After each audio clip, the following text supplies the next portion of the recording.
안녕하세요. 저는 영화를 만드는 변영주라고 합니다.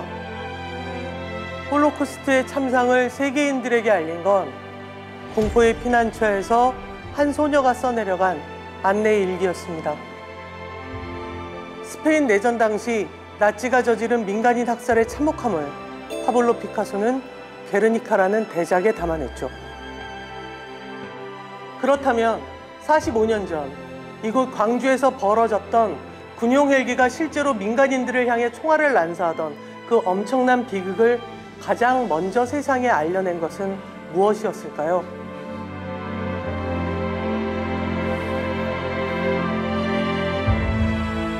가장 죄 없는 이들이 쓴다는 것, 바로 시였습니다.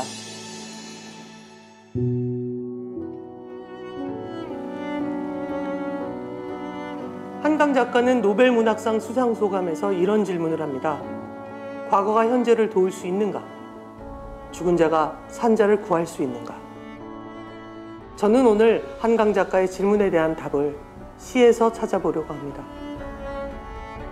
시는 과거에서 우리에게로 45년 전 그날로부터 오늘의 우리에게 전해준 가장 생생한 메시지, 가장 절절한 편지일 테니까요.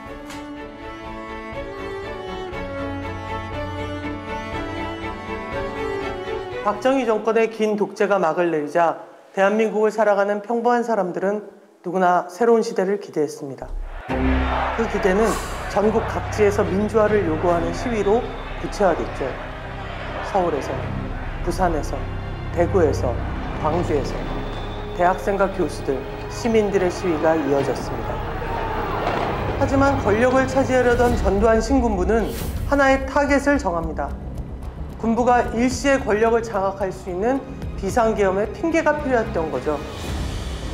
1980년 5월 17일 24시를 기하여 현 지역 계엄을 전국 비상계엄으로 전환 선포하고, 비상계엄을 통해 군이 권력을 장악할 핑계, 그 타겟이 된 도시는 바로 이곳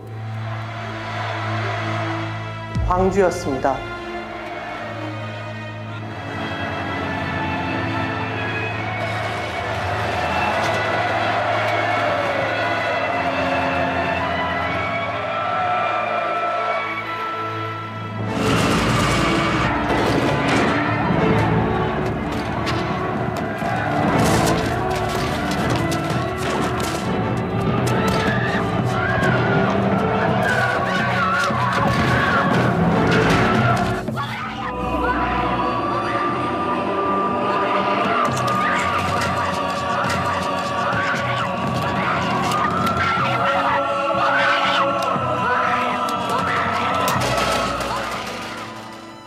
우리는 보았다.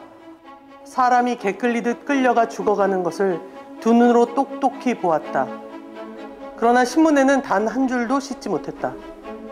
이에 우리는 부끄러워 붓을 놓는다. 마치 한 편의 시 같은 이 글은 5.18 당시 광주의 한 지역신문 기자들이 집단 사표를 쓰면서 금남로 전역에 뿌린 글이라고 합니다. 눈앞에서는 시민들이 죽어가는데 아무것도 보도하지 못하게 되자 시민들에게 절규를 한 셈입니다. 열흘의 폐강 끝에 다시 신문을 발행하게 되자 당시 전남매일신문 편집부 국장이었던 소설가 문순태 선생은 전남고 교사였던 김준태 시인에게 전화를 합니다. 신문에 실릴 시 한 편을 부탁하겠소 라고 말이죠. 바로 이 시가 김준태 시인이 단 1시간 만에 써내려갔다는 109행짜리 시입니다. 아, 광주여, 우리나라의 십자가여, 김준태. 아, 광주여, 무등산이여, 죽음과 죽음 사이에 피눈물을 흘리는 우리들의 영원한 청춘의 도시여. 우리들의 아버지는 어디로 갔나? 우리들의 어머니는 어디서 쓰러졌나? 우리들의 아들은 어디에서 죽어 어디에 파묻혔나?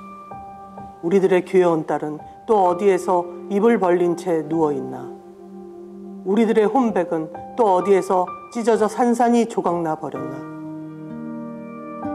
하느님도 새떼들도 떠나가 버린 광주여, 그러나 사람다운 사람들만이 아침 저녁으로 살아남아 쓰러지고 엎어지고 다시 일어서는 우리들의 피투성이 도시여, 죽음으로써 죽음을 물리치고 죽음으로써 삶을 찾으려 했던 통곡뿐인 남도의 불사조여, 불사조여, 불사조여.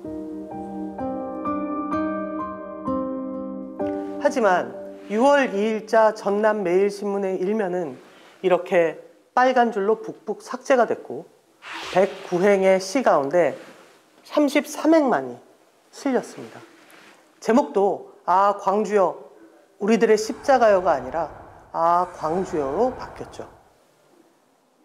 시가 난도질 당하는 시대, 신문기사에 빨간 줄이 쭉쭉 그어지는 시대, 그 시대를 살아야 했던 시인들은 또 어떤 시들을 썼을까요?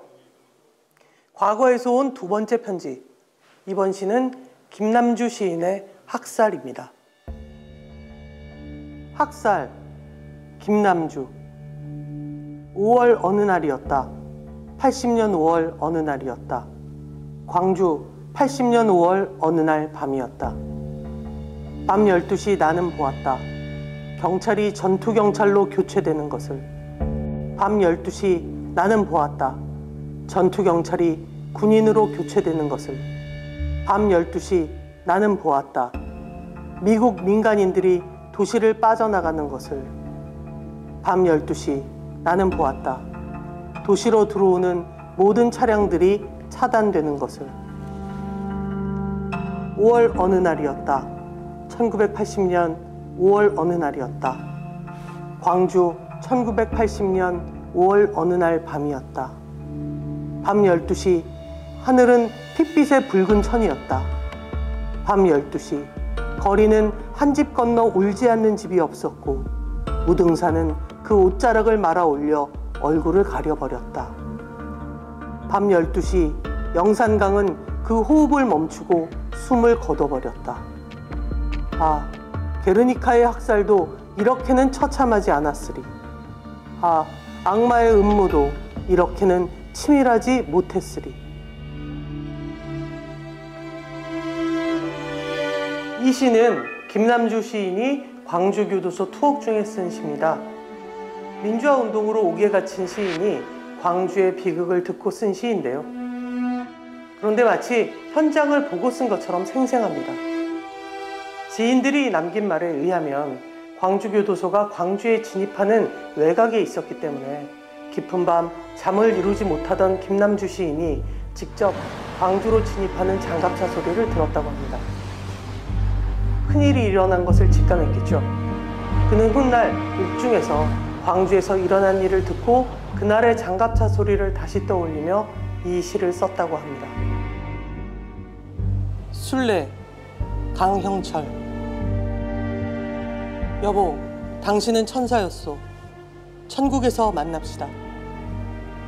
묘비 뒤에 모골대를 넘기는 핏기. 젊은 신랑의 소리가 우리의 얼굴을 유심히 쳐다보았고 우린 모여 절을 올렸다. 무덤들이 눈을 들어 행길로 달려왔고 소주를 부었다 한아름. 시를 읽는 내내 몸서리치는 공포가 마음을 흔들었습니다. 공간 때문입니다. 이 끔찍한 일들이 일어난 장소를 생각했습니다. 이 일이 일어난 곳은 바로 우리가 친구를 만나고 연인을 만나고 가족을 만나고 출퇴근을 하던 영화관 앞 맛집 앞이었다는 사실. 아이들이 뛰노는 도심의 골목길에서, 학교에서 일어났다는 바로 그 사실. 100년이 단 며칠 사이에 흘러가는 것을 보았다. 이영진. 아무도 밥을 먹지 못했고 아무도 말을 하지 못했다.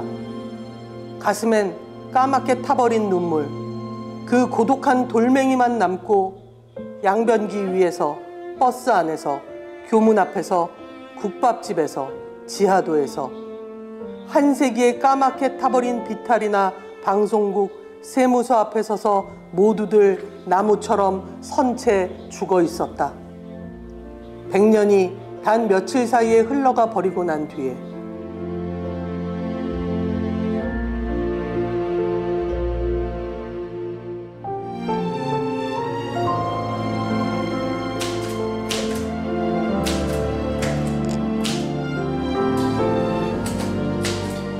과거가 현재를 도울 수 있는가? 죽은 자가 산자를 구할 수 있는가?